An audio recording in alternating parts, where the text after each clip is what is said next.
Blood vessels. The central and peripheral circulation from a single closed circuit system with two components, an arterial system which carries blood away from the heart, and a venous system which returns blood towards the heart. The blood vessels of each system are identified here. The functions of the arteries is to rapidly transport blood pumped from the heart. Because blood pumped from the heart is under relatively high pressure, arteries have strong muscular walls. Small branches of arteries called arterioles act as control vessels through which blood enters the capillaries. Arterioles play a major role in the regulation of blood flow throughout the capillaries. Arterioles have strong muscular walls that are capable of closing the arteriole completely or allowing it to be dilated several fold, thus vastly altering blood flow to the capillaries in response to the needs of the tissue. Capillaries. The function of capillaries is to exchange oxygens, fluids, nutrients, electrolytes, hormones, and other substances between the blood and the interstitial fluid in the various tissues of the body. The capillary walls are very thin and are permeable to these substances. Veins. Venules collect blood from the capillaries and gradually converge into the progressively larger veins, which transport blood back to the heart. Because the pressure in the venous system is very low, venous walls are thin, although muscular. This allows them to constrict or dilate to a greater degree and thereby act as a reservoir for blood either in small or large quantities. In addition, some veins, such as those in the legs, contain one-way valves that help maintain venous return by preventing retrograde blood flow.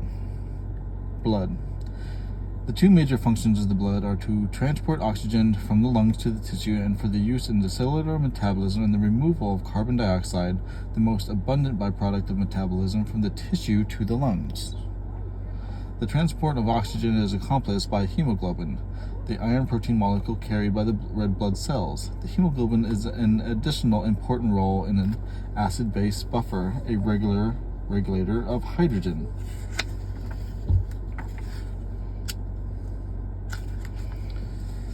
Ion contractions, which is crucial for the rates of chemical reactions in cells. Red blood cells, the major component of blood, have other functions as well. For instance, they contain a large quantity of carbonic anhydrase, which catalyzes the reaction between carbon dioxide and water to facilitate carbon dioxide removal. Respiratory anatomy and physiology. The primary function of the respiratory system is the basic exchange of oxygen and carbon dioxide. The anatomy and physiology of the lungs and the control of respiration are discussed in this section. The lungs. The anatomy of the human respiratory system is identified in Figure 7.6. As air passes through the nose, the nasal cavities perform three distinct functions: warming, humidifying, and purifying the air. Air is distributed to the lungs by the way of the trachea, bronchi, and bronchioles. The trachea is called the first-generation respiratory passage, and the right and left main bronchi are the second-generation passages. Each division thereafter is an additional generation, bronchioles. There are approximately 23 generations before the air finally reaches the alveoli, where gas are exchanged in respiration. Exchange of air. The amount and movement of air and expired gases in and out of the lungs are controlled by the expansion and recoil of the lungs. The lungs do not actively expand and recoil themselves, but rather are acted upon to do so in two ways. One, by downward and upward movement of the diaphragm to lengthen and shorten the chest cavity, and by elevation and depression of the ribs to increase and decrease front to back diameter of the chest cavity, Figure 7.7. Normal, quiet breathing is accomplished almost entirely by the movement of the diaphragm. During inspiration, contraction of the diaphragm creates a negative pressure vacuum in the chest cavity and air is drawn into the lungs. During expiration, the diaphragm simply relaxes. An elastic recoil of the lungs, chest wall, and abdominal structures compress the lungs and air is expelled.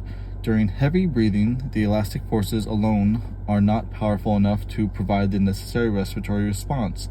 The extra required force is achieved mainly by the contraction of the abdominal muscles, which push the abdomen upwards against the bottom of the diaphragm.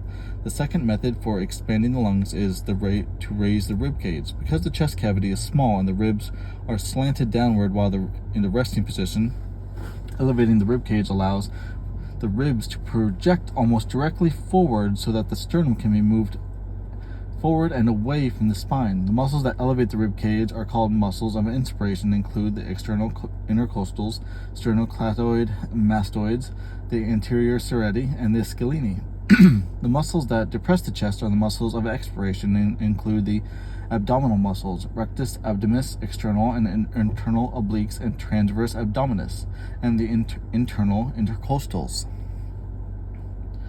Pleural pressure is the pressure in the narrow space between the lung pleura and the chest wall. Pleura, membranes enveloping the lungs and lining the chest wall. This pressure is normally slightly negative because the lungs is an elastic structure. During normal inspiration and expansion of the chest cage is able to pull on the surface of the lungs and create a more negative pressure, thus enhancing inspiration. During expiration, the events are essentially reversed.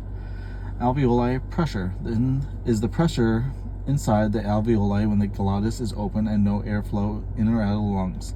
In fact, in this instance, the pressure in all parts of the respiratory tree is the same all the way to the alveoli and is equal to the atmospheric pressure.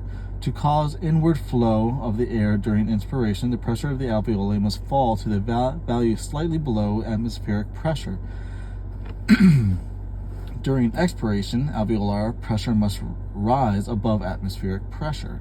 During normal respiration at rest, only 3% to 5% of the total energy expended by the body is required for pulmonary ventilation.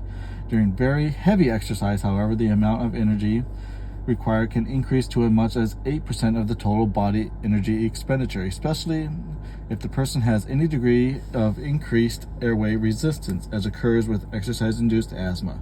Precautions, including physicians' evaluation of an athlete, are often recommended depending on the potential level of impairment. Exchange of respiratory gases. With ventilation, oxygen diffuses from the alveoli into the pulmonary blood and carbon dioxide diffuses from the blood into the alveoli.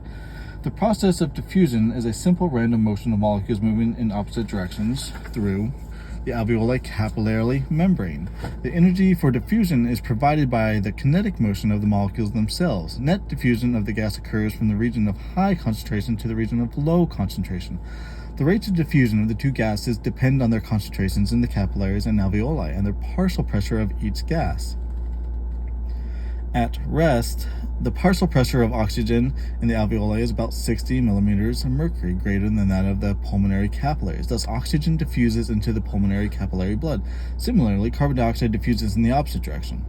This process of gas exchanges is so rapid as to be thought of as instantaneous. Control of respiration.